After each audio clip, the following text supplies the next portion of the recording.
24, faremos menção do verso 1 ao verso de número 14. Evangelho escrito por Mateus, capítulo de número 24, do verso de número 1 ao verso de número 14. Em continuidade àquilo que foi pregado hoje pela manhã, falaremos acerca da volta eminente do nosso Senhor e Salvador Jesus Cristo.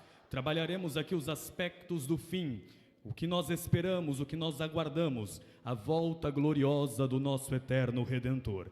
Mateus 24, do verso 1 ao 14, os irmãos encontraram o texto, digam amém. O texto nos diz: e quando Jesus ia saindo do templo, aproximou-se dele os seus discípulos para lhe mostrarem a estrutura do templo. Jesus, porém, lhes disse: não vede tudo isto? Em verdade vos digo que não ficará aqui pedra sobre pedra que não seja derrubada. E estando assentado ele sobre o monte das oliveiras, chegaram-se a ele os seus discípulos em particular, dizendo: dize-nos, ó mestre, quando serão essas coisas? Qual sinal haverá da tua vinda e do fim do mundo? E Jesus respondeu e disse-lhes: acautelai-vos que ninguém vos engane, porque muitos virão em meu nome dizendo: eu sou o Cristo, e enganarão a muitos. E ouvireis de guerras e de rumores de guerras. Olhais, não vos assustei, porque é mister que tudo isso aconteça, mas ainda não é o fim. Portanto, se levantará nação contra nação, reino contra reino, e haverá fomes e pestes e terremotos em vários lugares. Mas todas essas coisas são o princípio das dores. Então vos hão de entregar para serdes atormentados, e matar-vos-ão, e sereis odiados de todas as nações por causa do meu nome. Neste tempo muitos serão escandalizados e trair-se-ão uns aos outros, e uns aos outros se odiarão. E surgirão muitos falsos profetas e enganarão a muitos. E por se multiplicar a iniquidade, o amor de muitos se esfriará. Mas aquele que perseverar até o fim, este será salvo. E este evangelho do reino será pregado em todo o mundo, em testemunho de todas as nações, então sim virá o fim. Louvado seja o nome do Senhor. Podeis vos assentar dando glória a Deus esta noite. Irmãos, como já narrei aos irmãos anteriormente, nós faremos aqui uma continuidade daquilo que fora pregado hoje pela manhã no culto da ceia do Senhor. Trabalharemos os sinais dos últimos tempos e a perseverança do povo de Deus. Jesus não revelou os acontecimentos futuros, irmãos, para alimentar a nossa curiosidade, mas para preparar o nosso coração para a vigilância, para a perseverança e para o discernimento, sabendo que um dia tudo terá um fim. A Bíblia nos diz em Apocalipse que eis que vejo novos céus e nova terra, porque o primeiro céu e a primeira terra passaram e o mar já não existe. Portanto, tudo isso que nós enxergamos, tudo isso que nós vemos hoje, um dia se findará. Um dia Cristo raiará entre as nuvens dos céus com poder e grande glória. Ainda que muitos não acreditem, ainda que muitos creiam que esta promessa está tardando, mas uma boa notícia tenho para você aqui esta noite: Jesus voltará. Eu quero levar-nos essa noite a compreendermos, à luz da palavra de Deus, os acontecimentos que antecedem o fim. Discernir com os irmãos os perigos espirituais apresentados por Cristo aqui no Evangelho de Mateus, capítulo de número 24. O capítulo de número 24 é denominado o sermão profético de Jesus. No capítulo de número 24, Jesus mostra aos discípulos quais seriam os sinais que antecederiam a sua vinda. Jesus, portanto, irmãos, olha a priori para o templo. Em Mateus capítulo 24, Jesus mostra aos discípulos uma cena impressionante. Jesus havia saído do templo, o versículo de número 1 nos diz exatamente isso. Os discípulos se aproximaram para mostrar ao Senhor Jesus aquela construção. Como aquele templo era belo, como aquelas paredes e aqueles muros eram talvez na mente dos discípulos indestrutíveis. E Jesus diz aos discípulos que o templo era o centro da vida religiosa judaica. A construção sim era magnífica, mas aquilo não significava absolutamente nada, porque não ficaria ali pedra sobre pedra que não seria derribada.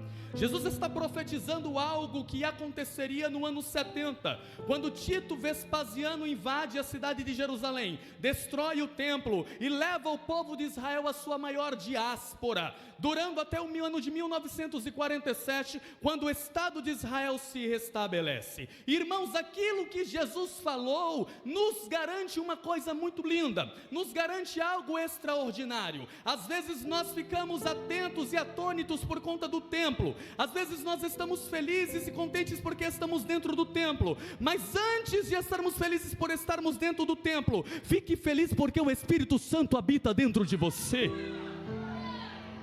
Os discípulos achavam aquela construção algo extraordinário, porque diziam, aqui estamos seguros, talvez aqui ninguém vai nos derrubar, mas irmãos, aquilo é somente pedra, aquilo somente tijolos, mas o Espírito Santo que habita dentro de nós é indestrutível. Você é templo do Espírito Santo de Deus. Agora você imagine o impacto das palavras de Jesus. Não ficará aqui pedra sobre pedra que não seja derrubada. Eles estavam olhando para a grandeza da construção, mas Jesus estava olhando para o juízo que viria. Eles estavam impressionados com aquilo que era permanente, mas Jesus estava mostrando que aquilo que parecia sólido um dia viria a cair. Oh irmãos, aleluia, não coloque sua confiança naquilo que é indestrutível, coloque a sua confiança no Senhor dos exércitos, porque uns confiam em carros, outros em cavalos, mas nós faremos menção do nome santo do Senhor dos exércitos. A minha confiança não está na minha conta bancária, não está na empresa que eu trabalho, a minha confiança não está no cargo que eu exerço, seja onde for. A minha confiança está num Deus que faz com que o ar entre pelos meus pulmões, faz com que o ar saia dos meus pulmões, um Deus que me dá saúde todos os dias. É este Deus que eu vim adorar essa noite. Quem mais veio adorar este Deus? Levante a mão e dê glória a Jesus. Prédios podem cair, irmãos, impérios podem desaparecer, economias podem entrar em colapso, instituições podem mudar, nações podem ser abaladas, mas a palavra de Deus permanece para sempre. Jesus começa o seu discurso escatológico mostrando que o futuro não será determinado pela aparência e instabilidade humana, mas pelos planos eternos de um Deus que projetou o meu futuro, que projetou o teu futuro, que projetou o nosso futuro. Portanto, o nosso futuro não está em nossas mãos, o nosso futuro está nas mãos de um poderoso Deus que nos ama.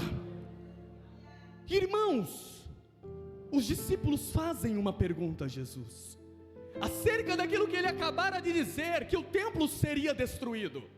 E os discípulos fazem essa pergunta em 3 momentos distintos. E eu quero mostrar aos irmãos que os discípulos no versículo 3 dizem: Senhor, quando sucederão essas coisas? Qual é o sinal da tua vinda? E qual que é a consumação dos séculos? Quando tudo vai ter um fim, Senhor?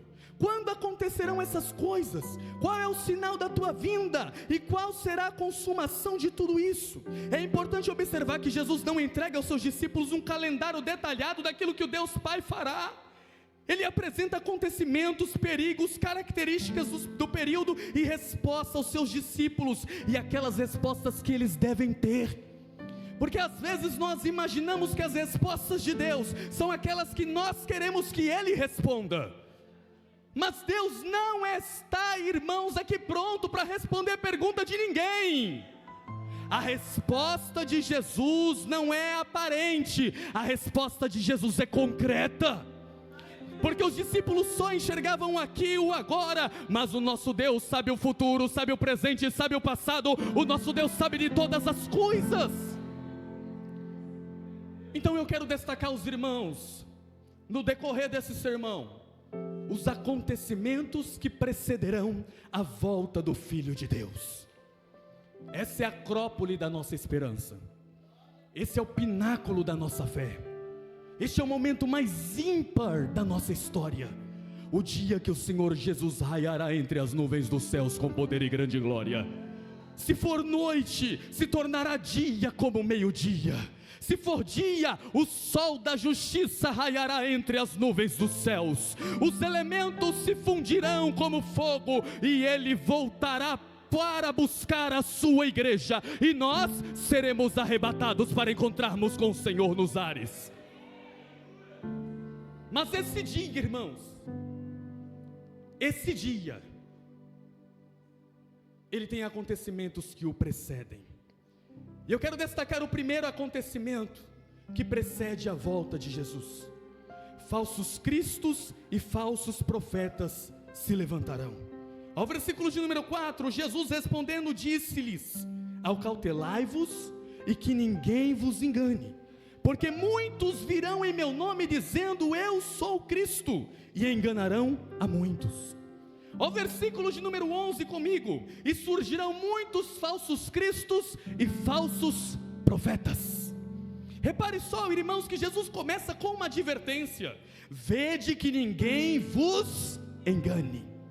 A advertência de Jesus é para preocupação com relação ao engano espiritual.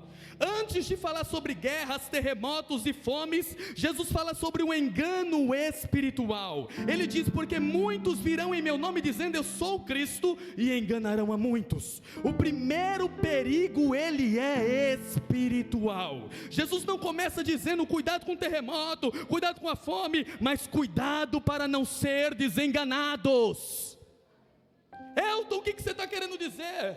Eu estou querendo dizer que isso é fundamental, porque nos últimos dias haverá pessoas reivindicando a autoridade espiritual que nunca receberam de Deus. Haverá pessoas usando o nome de Cristo para promover as suas próprias ideologias. Haverão falsos mestres, haverá falsos cristos, haverá pessoas que procurarão ocupar o lugar que pertence exclusivamente a Deus. E eu tenho uma boa palavra para você aqui esta noite: Jesus não divide a sua glória com ninguém.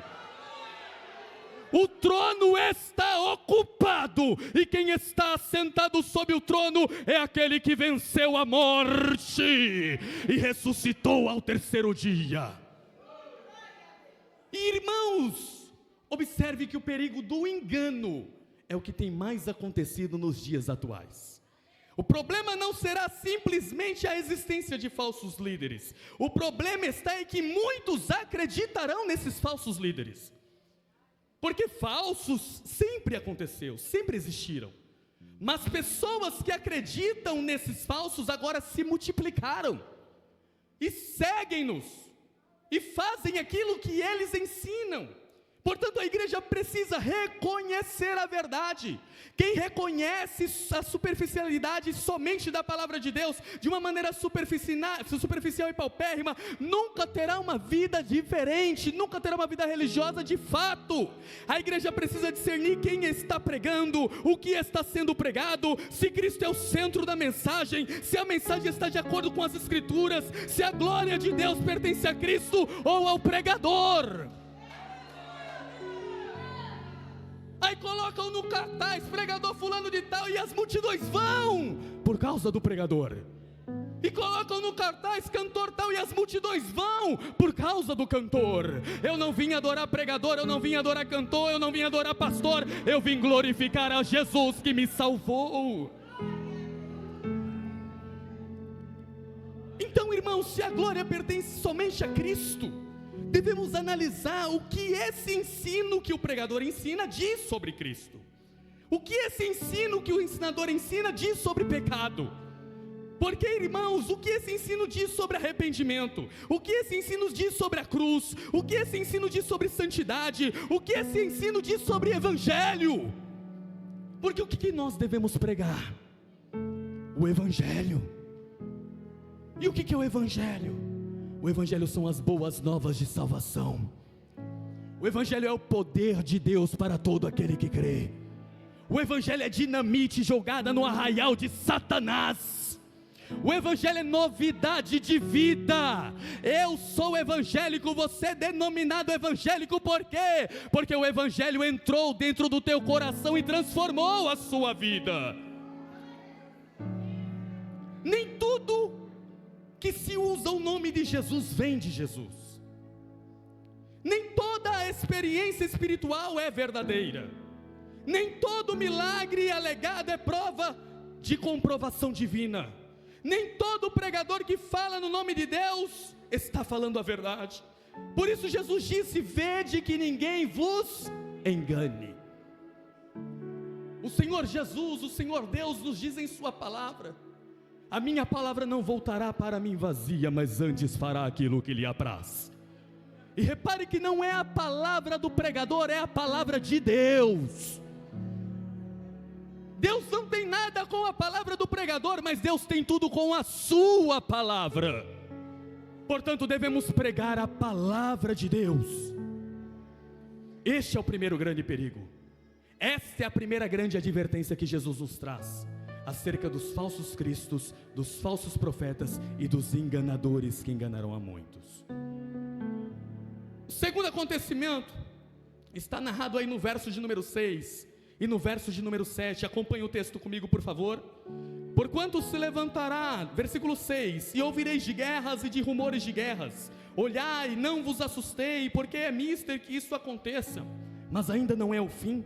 Versículo de número 7, portanto se levantará nação contra nação, e reino contra reino. Olha o que o Senhor Jesus está dizendo, que antes de Ele voltar, haverá guerras e rumores de guerras. Nação se levantará contra nação e reino contra reino. Jesus está certamente falando que haveriam conflitos entre os povos, haveria instabilidade política, haveria violência, haveria ameaças, haveria rumores de conflitos. O mundo seria marcado pela insegurança. Sairíamos de casa sem saber, sem ter a ciência se voltaríamos para casa. Irmãos, isso está acontecendo hoje. Isso está acontecendo agora. Onde está a segurança? A nossa segurança está em Deus. O mundo será marcado por isso. Mas Jesus disse: vede que vocês não fiquem assustados. Essa frase é extraordinária, porque Jesus diz aos seus discípulos que essas coisas viriam, mas Ele diz: não fiquem assustados por isso. Quando vocês virem as coisas acontecendo, não vos assusteis. É necessário que isso aconteça. Isso é exatamente, irmãos, extremamente importante. Guerras são sinais do período, mas não constituem por si mesmas as provas de que o fim chegará naquele momento. Eu quero salientar, irmãos, de que quando uma mulher está pronta para dar à luz, ela sente dores de parto. E essas dores, irmãos, precedem o nascimento do bebê. Mas não é porque ela está sentindo as contrações de parto que o bebê nascerá naquele exato instante. Apenas o corpo dela está avisando que o bebê vai nascer. Jesus compara a sua vinda a uma mulher que está grávida, pronta para dar à luz. Porquanto quando virdes esses sinais, sabeis que o Senhor Jesus está às portas. Não é que cada sinal que aconteça tenha a significativa de que Jesus virá naquele instante, mas os sinais, eles se multiplicam e se somam, porque as contrações começam fracas e esporádicas, de 5 em 5 minutos, de 4 em 4 minutos, de 3 em 3 minutos. Quando a criança está muito próxima para nascer, esse período de contração, que era de 5 minutos, agora é de 30 em 30 segundos, agora são de 20 em 20 segundos, agora são de 10 em 10 segundos. Por quê? Porque o bebê está para nascer. Antigamente tinha menos do que hoje, sim, porque as dores estão se multiplicando. E isso é sinal de quê, Elton? Isso é sinal de que o Senhor Jesus está para vir entre as nuvens dos céus com poder e grande glória. Portanto, é necessário que isso aconteça. Guerras são sinais, mas nós precisamos estar atentos. Olha os acontecimentos, irmãos, acerca de guerras. Existiram inúmeras com o decorrer dos séculos. Eu quero narrar algumas aos irmãos aqui esta noite. As guerras napoleônicas de Napoleão Bonaparte, o imperador francês, de 1792 a 1815, dizimou a vida de 3,5 a 6 milhões de pessoas em toda a Europa. Foi uma matança total. A Primeira Guerra Mundial, de 1914 a 1918, dizimou a vida de aproximadamente 12 a 25 milhões de pessoas. A Segunda Guerra Mundial, a pior de todas elas, de 1939 a 1945, dizimou a vida de aproximadamente 50 milhões de pessoas. A Guerra das Coreias, a Guerra das Malvinas, a Guerra do Vietnã, os conflitos no Oriente Médio. O que é isso, Elton? Isso é sinal de que Jesus está voltando. Quando eu ligo o televisor, quando eu abro o Instagram, o WhatsApp e vejo essas notícias, eu não fico temeroso não, eu estou confiante de que aquilo que Jesus falou, certamente acontecerá, e está acontecendo. Isso é sinal de que Ele prometeu, e Ele cumprirá o quê? Ele vai raiar entre as nuvens do céu, e eu vou subir. Quem mais vai subir? Levante a mão para o céu e dê glória a Deus. Guerras e rumores de guerras, nação contra nação, reino contra reino. Mas tem mais sinais. O Senhor Jesus também fala sobre fomes e pestes. Ao versículo de número 7, a parte B comigo, por favor. E haverá fomes e pestes em vários lugares do mundo. Jesus confirma isso. A fome, irmãos, é uma característica desse período que antecede a volta de Cristo. A humanidade experimentará escassez e muito sofrimento. Não é que tudo estará muito belo, não. O mundo está um caos. O mundo está um caos. A instabilidade econômica do mundo está um caos, está a ponto de quebrar. O sistema mundial está a ponto de quebrar. E por incrível que pareça, irmãos, nós estamos nas mãos deste sistema. Porque se hoje esse sistema quebrar, repare só, ninguém vende, ninguém compra, ninguém faz negócios, ninguém consegue granjear. Pense comigo, a internet, se acabar a internet, como que você vai comprar, como que você vai vender? Irmãos, o sistema está funilando, está fechando. O que é isso? O anticristo vai se manifestar, irmãos. E às vezes nós estamos dormindo e não conseguimos enxergar essas coisas, mas o Espírito Santo diz claramente aqui esta noite: desperta tu que dormes, porque o Senhor Jesus está nos visitando por meio da sua palavra. O sistema está se afunilando, o anticristo há de se manifestar, e a igreja permanecerá de pé perante a presença do Senhor. Como diz o louvor de Elião Oliveira, o mundo se dobra, o mundo se prostra, mas a igreja permanece de pé. É importante perceber, irmãos, a progressão desses acontecimentos, porque são conflitos. Irmã Lia, é instabilidade econômica, é fome, é desastre. A criação e a sociedade humana sofrem profundamente. Mas novamente Jesus vai dizer: o sinal definitivo do fim não é esse. Não é esse. Ele está mostrando que essas coisas são dores que caracterizam o parto. E o parto está próximo de acontecer. Repare se não, irmãos, em 1845 a 1852, houve uma tão grande fome na Irlanda que dizimou a vida de aproximadamente 3 milhões de pessoas. Ah, irmãos, a fome russa de 1891 a 1892 dizimou a vida de 1 milhão de pessoas. A fome durante a posição da União Soviética, que durou entre os anos de 1932 a 1989, com a queda do Muro de Berlim, dizimou a vida de aproximadamente 30 milhões de pessoas. Se você for, irmãos, hoje ali na Cracolândia, onde quer que seja, você vai ver pessoas passando fome, passando necessidade. Se você for em alguns estados do Brasil, principalmente no norte e no nordeste, você vai ver pessoas que não têm um prato de comida para se alimentar. O que é isso? Isso é sinal de que Jesus está voltando. E nós, às vezes temos tanto e reclamamos tanto. Quem mais reclama é quem mais tem. Oh, irmãos, glorifica a Deus porque você tem. Você tem pão na sua casa para comer, você tem vestes para vestir. Fique feliz por isso. Glorifique a Deus porque não falta absolutamente nada dentro da tua casa. Sabe por quê? Porque o Deus da misericórdia está aqui. O Senhor é o nosso pastor e nada nos faltará. A história também é marcada por pestilências e pandemias. Durante o século VI, irmãos, houve a chamada peste de Justiniano, no antigo Império Bizantino, que dizimou a vida de 15 milhões de pessoas. Esses números são alarmantes, é muita gente morrendo por causa de doenças, por causa de enfermidades. Estimativas apontam para dezenas de mortes, irmãos, embora os números sejam até incertos de quantas pessoas falecem por dia por causa de enfermidades físicas.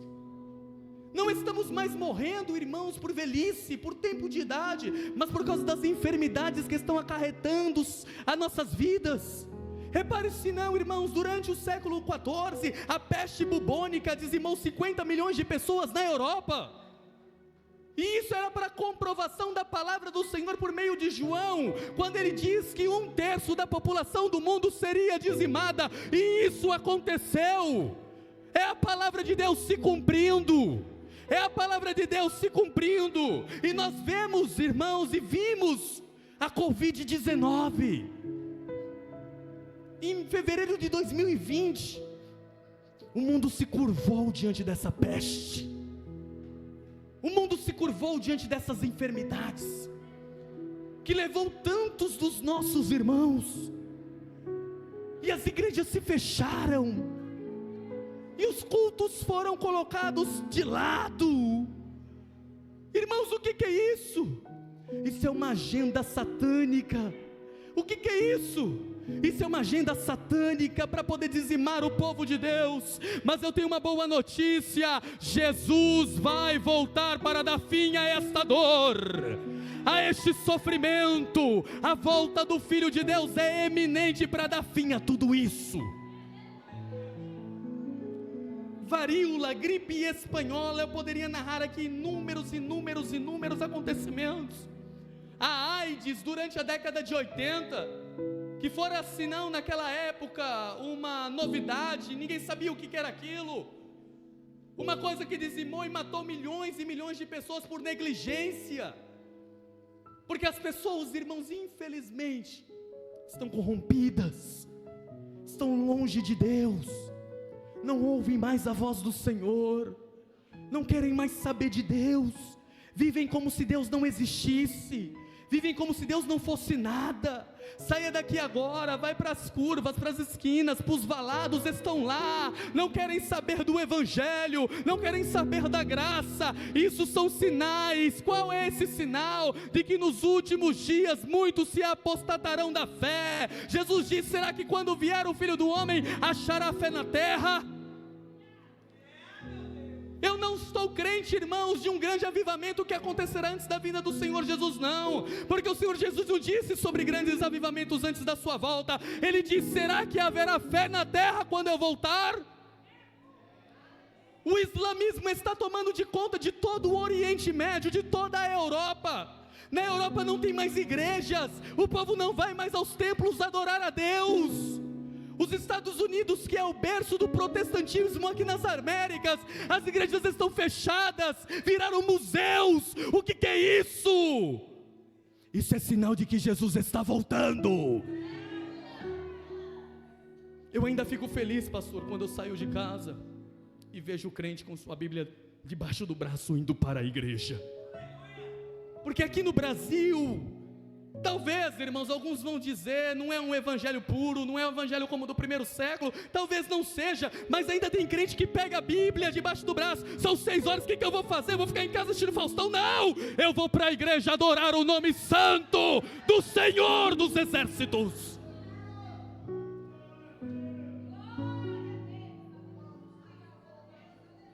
Isso é muito espiritual, porque às vezes nós não enxergamos espiritualidade nessas coisas. Parece que ser espiritual é falar 1 milhão de línguas estranhas, de cambalhotar, de pular. Irmãos, é muito bom, mas essas verdades precisam ser ditas. Desperta, porque Jesus está voltando.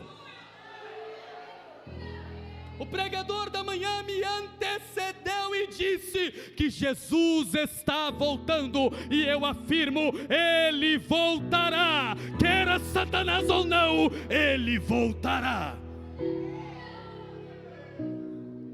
Mas Jesus continua narrando os acontecimentos, e no versículo de número 7 ainda ele fala sobre terremotos em vários lugares, cismas em vários lugares. A terra seria marcada por abalos sísmicos. Terremotos representam acontecimentos que fogem do controle do ser humano. O homem pode construir grandes cidades, irmãos, desenvolver tecnologias e acumular riquezas, mas continua incapaz de controlar a criação. É impossível controlar a criação. Só Deus tem o poder de controlá-la. O barco está no mar de Genezaré, está no lago da Galileia, está no mar da Galileia.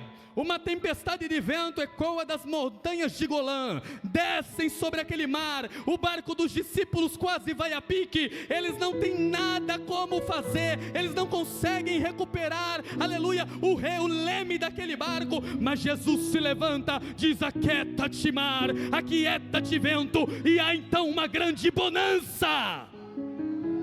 Quem controla a natureza é Jesus Cristo de Nazaré. Homens não podem controlar os terremotos, homens não conseguem controlar quando o chão treme, mas está aqui aquele que manda o terremoto e acalma o terremoto. Oh, glória a Deus! Há uma verdade espiritual. Os homens desejam estabilidade. Jesus mostra que o mundo caído não oferecerá estabilidade permanente. Por isso, nossa esperança não pode estar na segurança deste século presente. Olha só, irmãos, em 1755, 30 mil pessoas morreram durante o grande sismo de Lisboa, de 8,9 graus na escala Richter, que dizimou a vida de 30 mil pessoas na Europa. São Francisco, 1906, 3 mil pessoas morreram por causa dos terremotos. O Chile, irmãos, o terremoto de 1960 dizimou a vida de quase 1 milhão de pessoas. O maior cisma da história, irmãos. Olha só, o Alasca em 64, Sumatra em 2004, Japão em 2011, agora nós vemos a Venezuela e a Colômbia e o Equador tremendo. Terremoto atrás de terremoto, terremoto atrás de terremoto, e eles não podem fazer nada. O que é isso? Isso é o sinal de que Jesus está voltando. Quem crê nisso, levante a mão para o céu e dê um glória a Deus.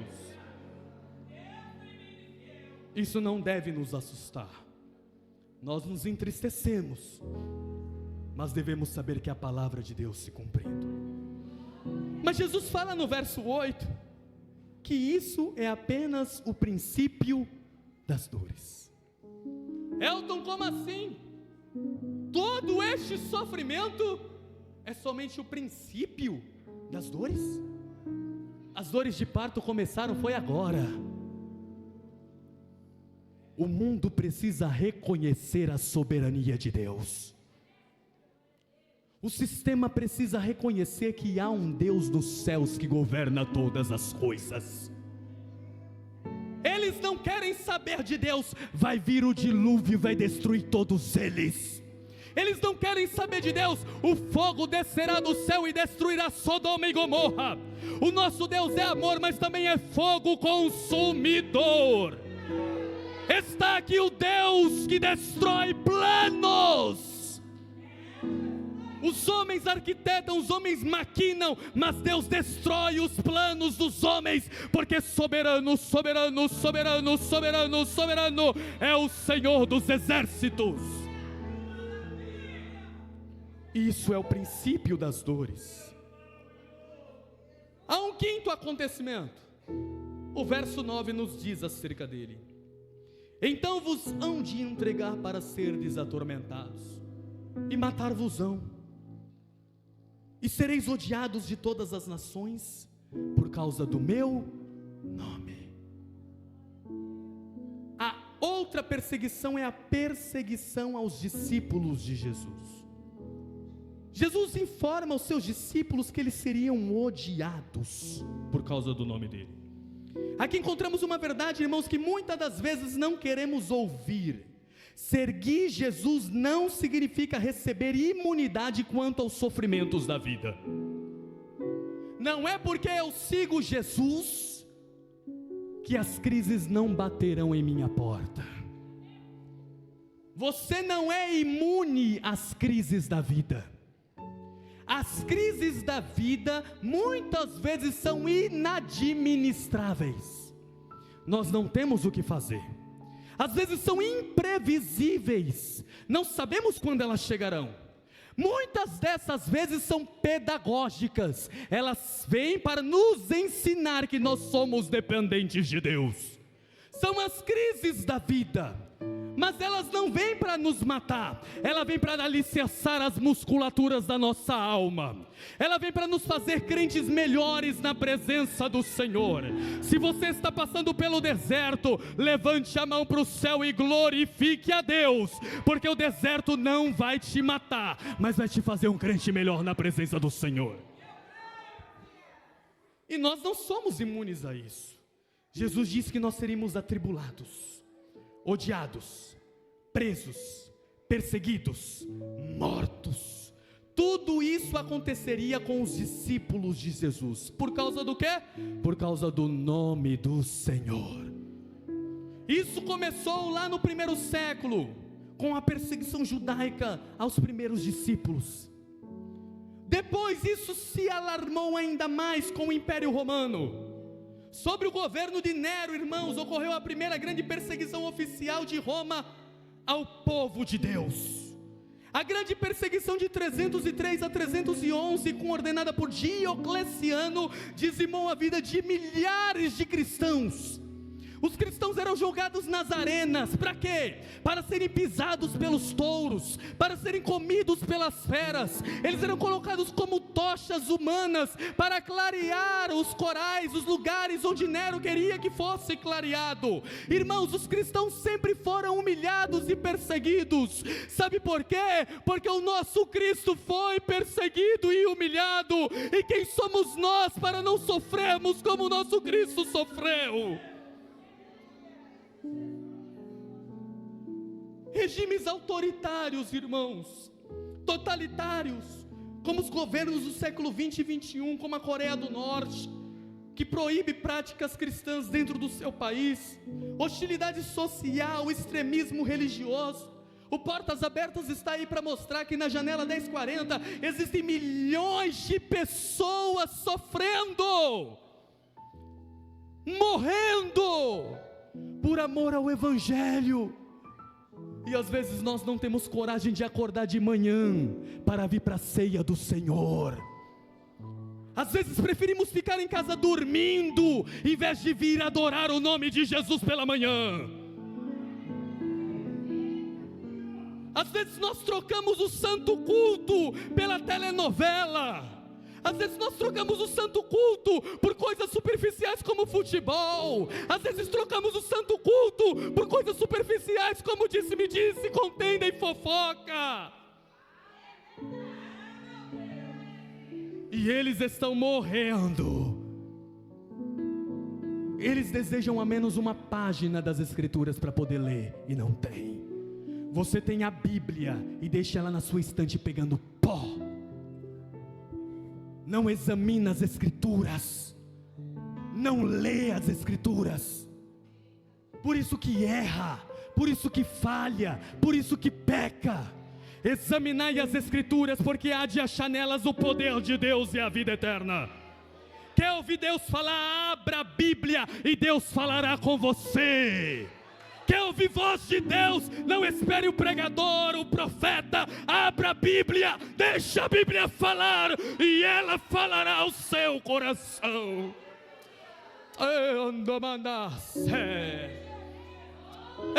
Glória a Deus.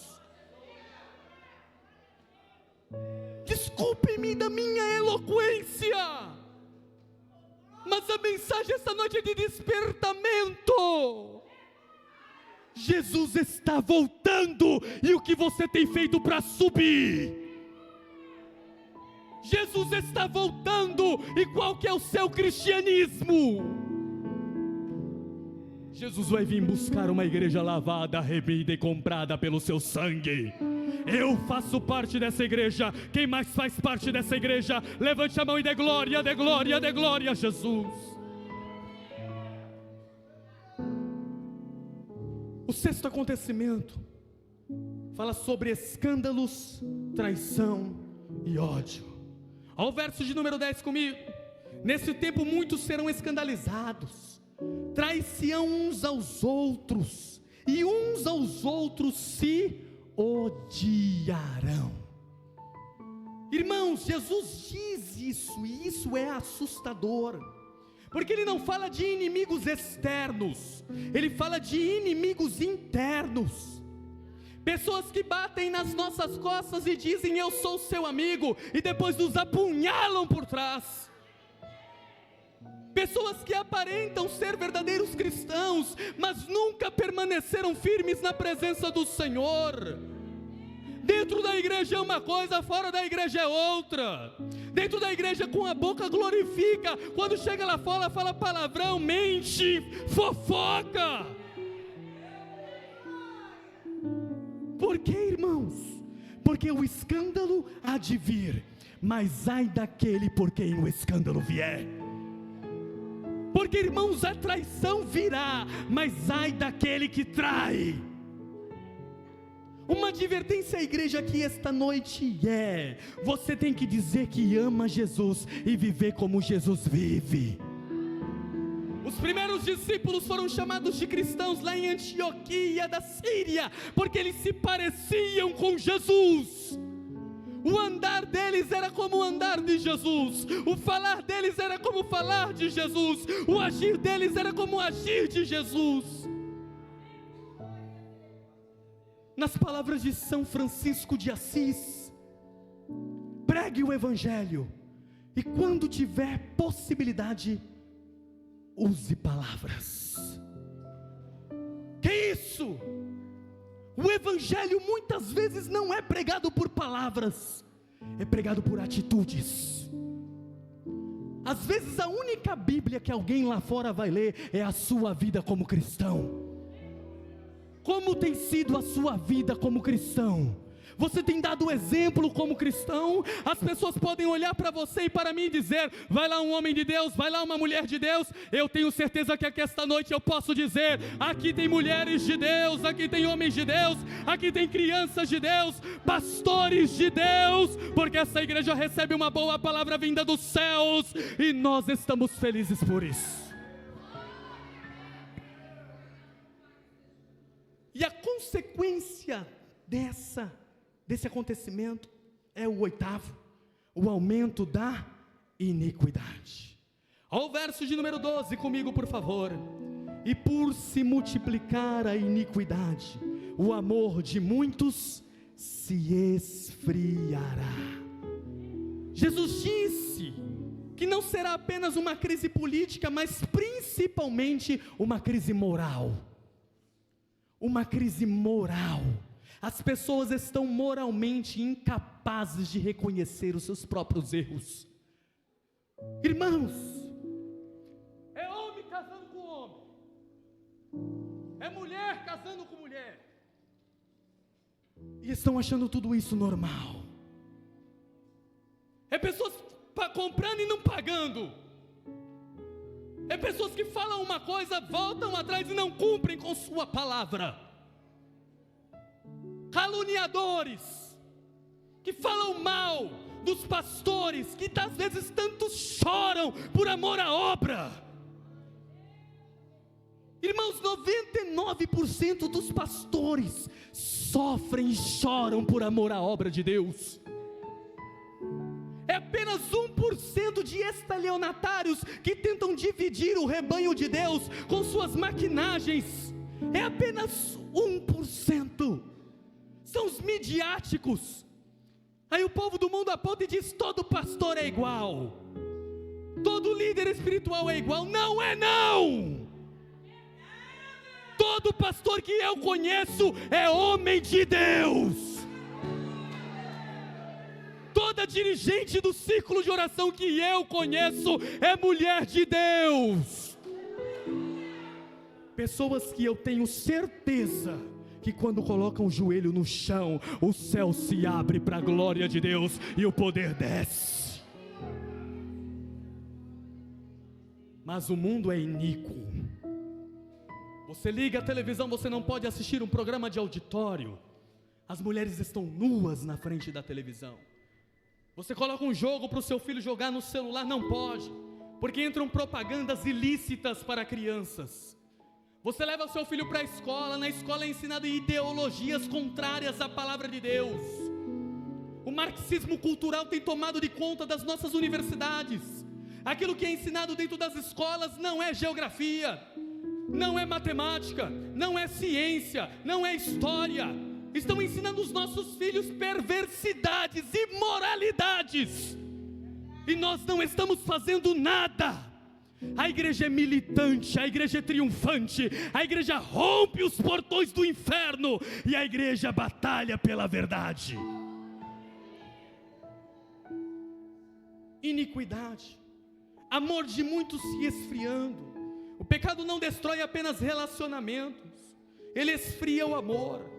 Uma pessoa pode começar fervorosa e terminar indiferente, pode começar servindo e terminar acomodada, pode começar orando e terminar sem vida espiritual. A grande pergunta que fica é: e eu? E eu? Porque apontar o dedo para o irmão e dizer que ele não faz é fácil, mas e eu? O que eu tenho feito? Mas ninguém foi e você foi? Mas ninguém saiu e você saiu? Mas ninguém fez e você fez? E eu, o que tenho feito para a glória de Deus? Nós precisamos despertar, irmãos. O 10º acontecimento, eu estou encerrando, diz que aquele que perseverar até o fim será salvo. Ou o verso 13: mas aquele que perseverar até o fim será salvo. Perseverança e insistência não é começar e ficar pelo caminho, não é iniciar e parar a jornada no meio do caminho. O discípulo verdadeiro não abandona Cristo porque o mundo se tornou difícil, não abandona Cristo porque veio a perseguição, não abandona Cristo porque apareceu um falso profeta, não abandona Cristo porque as circunstâncias ficaram ruins. Ele permanece firme mesmo diante dessas circunstâncias. Daniel permaneceu firme mesmo dentro da cova dos leões, e Deus livrou ele da boca dos leões. Ananias, Misael e Azarias permaneceram firmes mesmo dentro da fornalha que ardia 7 vezes mais, e o 4º homem andou com eles dentro da fornalha. Noé permaneceu firme mesmo dentro do dilúvio, mas Deus guardou Noé e toda a sua casa na arca. Você não vai ser derrubado por esse sistema, porque Deus é contigo. O Senhor dos exércitos está conosco. O Deus de Jacó é o nosso refúgio. Vinde e contemplai as grandezas do Senhor, que desolações tem feito na terra. Ele faz cessar a guerra até o fim da terra. Ele quebra o arco, corta a lança, queima os carros no fogo, e diz: aquietai-vos, aquietai-vos, aquietai-vos, e sabei que Ele é Deus. Aleluia. O versículo 14 fala sobre o evangelho do reino, que seria pregado em todas as nações. E este evangelho do reino será pregado em todas as nações, para testemunho de todas as pessoas, e então virá o fim. Quando o último eleito quando o último escolhido ouvir a mensagem do Evangelho e crer no Senhor Jesus, aí ele voltará com poder e grande glória. E o que nós precisamos fazer? Nós não sabemos quem são eles. Talvez é uma mulher que está num prostíbulo, talvez é um homem que está na boca de fumo. O que nós precisamos fazer? Precisamos pregar o Evangelho do Reino. Precisamos levar a mensagem da palavra de Deus ao coração das pessoas. Quando este Evangelho ser pregado em todo o mundo, então virá o fim. É universal. O cristianismo é universal. Cristo tem a sua igreja aqui em Piratininga 3. Cristo tem a sua igreja no bairro do Piratininga. Tem a sua igreja na cidade de Itacoaxetuba. Tem a sua igreja no estado de São Paulo. Tem a sua igreja no Brasil. Tem a sua igreja na América. Tem a sua igreja em todo o planeta. E então virá o fim. Feche os seus olhos comigo esta noite e comece a pensar como será aquele grande dia. Aquele grande dia que Ele virá entre as nuvens dos céus com poder e grande glória. Porque muito em breve vai sair uma notícia de um povo que desapareceu. Era um povo muito humilde que aqui muito sofreu. Este povo era o povo de Deus. Onde está aquele povo barulhento? Onde está que não se vê nenhum irmão? Alguém com voz de lamento vai dizer neste momento: aquele povo foi embora pra Sião. Onde está a juventude desta igreja e as irmãs do círculo de oração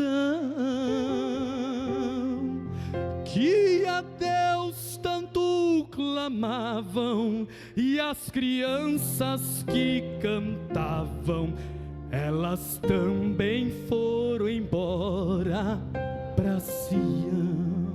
Cante. Onde está aquele povo barulhento? Onde está que não se vê nenhum irmão? Alguém com voz de lamento vai dizer neste momento: aquele povo foi embora pra Sião. Ei, depois deste grande acontecimento, muitos crentes desviados vão voltar, aleluia, procurando os irmãos para reconciliação, mas infelizmente não vão encontrar. A igreja subiu. Onde está aquele povo barulhento? Onde está que não se vê nenhum irmão? Alguém com voz de lamento vai dizer neste momento: a igreja, aquele povo foi hoje. Cante a última vez com a autoridade do céu. Onde está aquele povo barulhento? Onde está que não se vê nenhum irmão? Alguém com voz de lamento vai dizer neste momento: a igreja de Piratininga 3 foi embora pra Sião. Dê glória, dê glória, dê glória, dê glória, dê glória.